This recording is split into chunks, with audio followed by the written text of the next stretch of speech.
Hi guys, welcome to Cricket Venkatesh. Match number 25 is between Gujarat Titans and Kolkata Knight Riders. Gujarat Titans 4 మ్యాచ్లు ఆడారు ఇప్పటివరకు. దాంట్లో first 2 ఓడిపోయారు, తర్వాత 2 గెలిచి సడన్గా వాళ్ళు ఇంప్రూవ్ అవుతూ వస్తున్నారు. దే ఆర్ లుకింగ్ గుడ్ నా. బట్ వాట్ అబౌట్ కేకేఆర్ సంగతి ఏంటి? 5 మ్యాచ్లు ఆడారు, 5 మ్యాచ్ల్లో ఒక్క విజయం కూడా లేదు. వాళ్ళకి ఒకే ఒక పాయింట్ వచ్చింది, అది కూడా కట్టేసి రెయిన్ వర్షం వల్ల పంజాబ్తో మ్యాచ్ రద్దు అయితే ఒక పాయింట్ వచ్చింది. అది మినహా ఇప్పటికీ కూడా they are searching for their first win 5 మ్యాచ్ల తర్వాత. 5 మ్యాచ్లు అంటే ఆల్మోస్ట్ మీకు వన్ థర్డ్ అయిపోయింది. కానీ ఇంకా మొదటి విజయం రావట్లేదు. టీం ఏమాత్రం సెట్ కాలేదు, బ్యాటింగ్ కానీ బౌలింగ్ కానీ రెండింటిలో కూడా బోలెడన్ని సమస్యలు వాళ్ళకి కనిపిస్తుంది. మరి ఏదైనా కాంబినేషన్ మార్చి బెటర్గా తీసుకొచ్చే ప్రయత్నం చేస్తారా?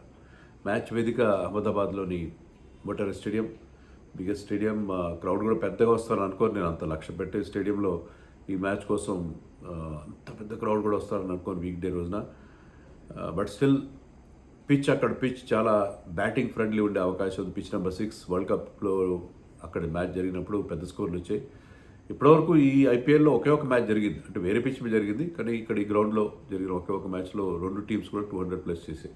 రాజస్థాన్ వర్సెస్ గుజరాత్ మ్యాచ్లో 2 టీమ్స్ 200 క్రాస్ అయ్యాయి. సో హై స్కోరింగ్ ఎక్స్పెక్ట్ చేయొచ్చు మనం. వెదర్ కూడా ఎలాంటి ఇబ్బంది లేదు, వెదర్ విషయంలో కూడా డ్యూ ఫ్యాక్టర్ ఉండే అవకాశం కూడా ఉంటుంది.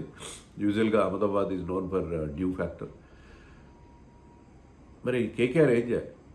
ఎలా వాళ్ళు ఈ పరాజయాల రొంపి నుంచి ఎలా బయటపడాలి అని చూస్తే, ఫినాలన్ రెగ్యులర్ ఫెయిల్ అవుతున్నాడు. ఫినాలన్ బదులు టిప్స్ ఎఫర్ట్ తీసుకురావాలి. అండ్ లాస్ట్ మ్యాచ్లో సునీల్ నారాయణ ఓపెన్ చేయించారు, ఏదో 1-2 షాట్లు కొట్టాడు, ఏదో హీ షోయింగ్ ఇంటెంట్. అంటే అతను bowlers line and length disturb చేయగలడు, ఎందుకంటే అతను అనార్థడాక్స్గా ఆడతాడు, స్లాక్ చేస్తాడు, ఏం చేస్తాడు, మొత్తం మీద బ్యాట్ ఊపుతూనే ఉంటాడు. సో బౌలర్స్కి కొద్దిగా ఇబ్బంది పెడతాడు. సో అతన్ని ఓపెనర్ ఆడించడంలో కొంచెం వరకు ఓకే, ఎందుకంటే అతను వికెట్ పడినా కూడా పెద్ద నష్టం లేదు, ఎందుకంటే అతను ఎప్పుడో నెంబర్ 6 నెంబర్ 7 నెంబర్ 8లో ఆడే ప్లేయర్ కాబట్టి. సో అతన్ని ఓపెనర్గా ఆడించడం వల్ల మిగతా బ్యాటింగ్లో వెనక్కి వెళ్ళిపోతుంది కరెక్టే, కానీ ఒక ఇంపాక్ట్ క్రియేట్ చేసే అవకాశం. అతనితో పాటు రహానే ఓపెన్ చేస్తే బాగుంటుంది. Rahane is always good batting up front. Spin సరిగ్గా ఆడిన అతను, న్యూ బాల్ బాగా ఆడతాడు. సో రహానే అతను ఓపెన్ చేసి సైఫర్ట్ని తీసుకొచ్చి అది నెంబర్ 3లో ఆడించాలి, గ్రీన్ని 4లో ఆడించాలి, రఘువంశీని 5లో ఆడించాలి. రఘువంశీ చాలా లేట్ అంటే ఓకే, బట్ గ్రీన్ మరీ మీరు లేట్గా ఆడిస్తే అతను అసలు ఫలితం రావట్లేదు. గ్రీన్తో ఓపెన్ చేయించినా కూడా బాగానే ఉంటుంది. రహానే కాదు, మన సునీల్ నారాయణ కాకుండా గ్రీన్ ఏదో వరకు మీరు ఉపయోగించుకోండి. 25 కోట్లు పెట్టి తీసుకున్నారు, ఏంటి అతని రిటర్న్స్ ఏంటి? ఏం రిటర్న్స్ రావట్లేదు. డక్అవుట్ అవుతున్నాడు, లేకపోతే బౌలింగ్ చేస్తేమో బోల్డెన్ రన్స్ ఇచ్చేస్తున్నాడు. ఏ రకంగా కూడా టీంకి అతని నుంచి కాంట్రిబ్యూషన్ 0. 25 crores పెట్టి, అంటే ఇప్పుడు డబ్బుకు ఆధారంగా ఆఫీస్లో పెద్ద జీతం వచ్చేవాళ్ళు పెద్ద మంచి కాంట్రిబ్యూషన్ ఇస్తారని ఏముండదు. తక్కువ జీతం ఇచ్చేవాళ్ళు, చిన్న ఉద్యోగం చేసేవాళ్ళు చాలా కాంట్రిబ్యూట్ చేయొచ్చు చాలా సందర్భాల్లో. అది కాదు అక్కడ, అంటే అదని కాదు, జనరల్గా అతని నుంచి చాలా ఎక్స్పెక్టేషన్ పెట్టుకుని, అతని మీద ఎన్నో హోప్స్ పెట్టుకుని వాళ్ళు తీసుకొస్తే అతని నుంచి అలాంటి కాంట్రిబ్యూషన్ రావట్లేదు. మరి అతను డ్రాప్ చేసేస్తారా? మొత్తానికే డ్రాప్ చేసి సైఫర్ట్ అండ్ ఫిన్నల్ ఇద్దరిని తీసుకొచ్చి ఇద్దరితో ఓపెనింగ్ చేస్తారా? చేయొచ్చు. అతను ఇప్పుడు 25 crores పెట్టి తీసుకున్నాను చెప్పి అతను పర్ఫామ్ చేయకపోయినా అతను కంటిన్యూ చేయాల్సిన అవసరం కూడా లేదు. బ్రేక్ ఇస్తేమైనా అతను బెటర్ అవుతాడా?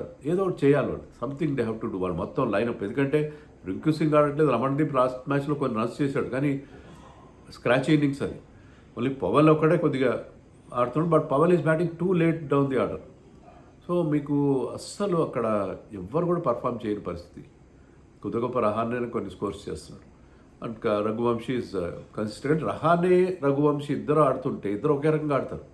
బౌలర్స్ మీద కౌంటర్ అటాక్ చేయరు వాళ్ళు, ఏదో వన్డే మ్యాచ్ ఆడినట్టుగా ఆడతారు.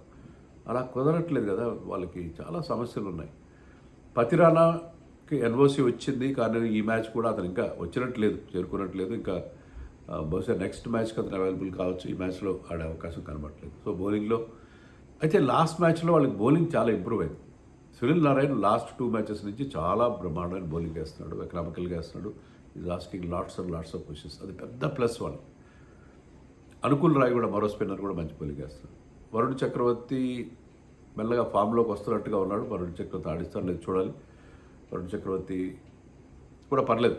లాస్ట్ మ్యాచ్లో కొంచెం బెటర్ అనిపించాడు. ప్లస్ అందుకంటే ముఖ్యంగా Kartik Tyagi is bowling with lot of pace, yorkers, slower ones. So bowling ఫ్రంట్లో కొంతవరకు ప్రాబ్లమ్స్ సాల్వ్ అయినట్టుగా ఉన్నాయి. వైభవ్ అరోరా వాళ్ళకి రిలయబుల్ పర్ఫార్మర్ లాస్ట్ మ్యాచ్లో కొద్దిగా రన్స్ ఇచ్చినా కూడా. సో బౌలింగ్ కొంతవరకు సార్ట్ అవుట్ అయింది, పర్లేదు. బౌలింగ్ విషయంలో కొన్ని problems all Indian attack except Sunil Narayan బాగానే ఉంది.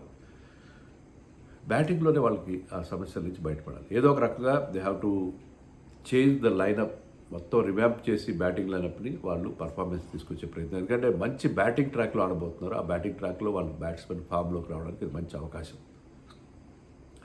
మరో గుజరాత్ చాలా బాగా పర్ఫామ్ చేస్తున్నారు. ముఖ్యంగా ప్రసిద్ధ్ కృష్ణ మళ్ళీ purple cap, last year purple cap winner, మళ్ళీ అదే రేస్లో ఉన్నాడు. And is doing extremely well.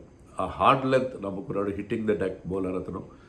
And ఆ స్లోయర్ బౌన్సర్ అండ్ అతని స్లోయర్ వన్స్ చాలా ఎఫెక్టివ్గా ఉన్నాయి. ఈ పెద్ద గ్రౌండ్లో ఆ స్లోయర్ వన్స్, స్లోయర్ బౌన్సర్స్, అతని హార్డ్ లెంత్ చాలా యూస్ఫుల్గా ఉంటుంది. ఈ పిచ్ మీద కూడా fast bowlers, hit the deck type బౌలర్స్కి చాలా హెల్ప్ ఉండే pitch number 6. So Prasidh Krishna will lead the attack once again. Siraj కూడా లాస్ట్ మ్యాచ్లో, అంతకుముందు ఎక్స్పెన్సివ్ అయిన సిరాజ్ కూడా లాస్ట్ మ్యాచ్లో చాలా మంచి బౌలింగ్ చేసి 4 overs 19 runs and the wicket of Rishabh Pant. Rabada స్టార్టింగ్లో మార్ష్ వికెట్ ఇచ్చాడు, కానీ హీస్ మార్క్ అవుట్ చేశాడు. But is very expensive. Rabada ప్లేస్లో హోల్డర్ని ఏమైనా ఆడించుకుంటారా అనేది చూడాలి. Ashok Sharma is doing well. అందరికంటే ముఖ్యంగా Rashid Khan is performing wonderfully well. Rashid Khan పెద్ద ప్లస్. సో వాళ్ళ బౌలింగ్లో ఎలాంటి ఇబ్బంది లేదు, వాళ్ళకి బౌలింగ్ సమస్య లేదు. ఒకవేళ ఇక్కడ అందరు రైట్ హ్యాండర్స్ ఉన్నారు కాబట్టి సాయి కిషోర్ లాంటి ఒక ఎక్స్ట్రా స్పిన్నర్ తెచ్చుకుంటారా అశోక్ శర్మ ప్లేస్లో కానీ, లేకపోతే రబాడా ప్లేస్లో కానీ అనేది చూడాలి. బౌలింగ్ విషయంలో వాళ్ళకి ఎలా సమస్యలు. బ్యాటింగ్లో కూడా top 3 is doing well. Sai Kishore ఒకటే పెద్ద స్కోర్ చేసినా is not looking out of form. Start తీసుకుంటాడు, దాన్ని పెద్దగా కన్వర్ట్ చేయట్లేదు. Is looking fluent. Shubman Gill is అతను ప్రిస్టీన్ ఫామ్లోకి వచ్చేసాడు. బట్లర్ ఫామ్లోకి వచ్చాడు. Washington is doing well. So top 4 బాగానే ఉన్నారు, కానీ వాళ్ళ lower middle order is looking undercooked. Glenn Phillips మరొక న్యూజిలాండ్ ప్లేయర్, ఫినాలెలానో న్యూజిలాండ్ బ్యాట్స్మెన్. ఎందుకంటే ఇండియాలో కూడా బాగానే ఆడతారు ఇంటర్నేషనల్ క్రికెట్ ఆడినప్పుడు, కానీ ఐపీఎల్ వస్తే న్యూజిలాండ్ బ్యాటర్స్ ఎవరు కూడా క్లిక్ గారు, except maybe somebody like Kane Williamson, ఒకరిద్దరు తప్ప. మీకు ఎంతమంది గతంలో కూడా కాలిన్ మన్రోలు, చాలామంది ప్లేయర్స్ న్యూజిలాండ్ బ్యాటర్స్ ఎవ్వరు కూడా. బౌలర్స్ పర్లేదు బాగానే వేస్తారు, బ్యాట్స్మెన్ అందరు ఫెయిల్ అవ్వడం చూస్తున్నాం. న్యూజిలాండ్ బ్యాటర్స్ ఐపీఎల్లో అది క్లిక్ అయింది ఎవరు లేరు. గొప్ప గప్టిల్ లాంటి వాళ్ళు ఎవరు, they never did well in IPL. So Glenn ఫిలిప్స్కి ఈ సీజన్లో అతనికి ఫుల్ కంటిన్యూస్ రన్ ఇస్తున్నారు, కానీ చెప్పుకోదగ్గ స్కోర్ 25 చేసినట్టుగా ఉన్నాడు.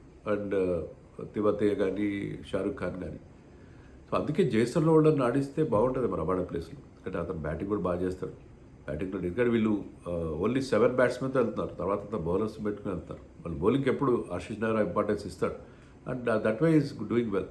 సో లాస్ట్ 2 matches గెలిచారు కాబట్టి, ఎప్పుడైతే డీసీ మీద లాస్ట్ బాల్ ఫినిష్లో గెలిచారో ఆ team look different. They are looking good, well సెటిల్గా కనిపిస్తుంది. అందులో హోమ్ అడ్వాంటేజ్. అక్కడ అహ్మదాబాద్లో గిల్ ఎప్పుడు బాగా ఆడతాడు, అది కూడా వాళ్ళు కలిసి వచ్చే అంశం. So they are looking very good. వాళ్ళు గెలవాలి జనరల్గా అయితే. బట్ కేకేఆర్ ఏమన్నా బెటర్గా ఆడితే, ఎవరో ఒకళ్ళు ఒక మంచి ఇన్నింగ్స్, బ్రహ్మాండమైన ఇన్నింగ్స్ ఆడితే కేకేఆర్ గెలిచే అవకాశం ఉంటుంది. బౌలింగ్ బాగానే ఉంది కాబట్టి.